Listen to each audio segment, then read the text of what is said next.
मत चोरीतून, अधिकाऱ्यावर दबाव टाकून, धमकावून निकाल फिरवले जातात, हारणाऱ्याला जिंकून दिले जातात.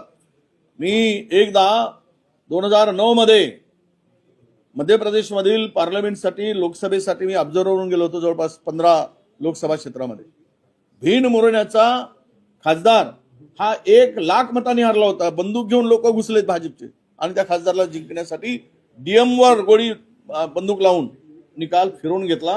हे तिथल्या लोकांनी मला सांगितलं. हे सगळं असंच चाललं आहे.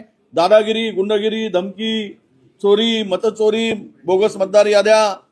मुंबईमध्ये 15 लाख डुप्लिकेट मत आहे.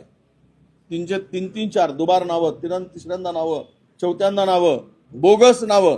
हे तर आत्ता स्क्रीनिंगमध्ये 15 लाख सापडलेत. कदाचित हे जास्तही असू शकतील.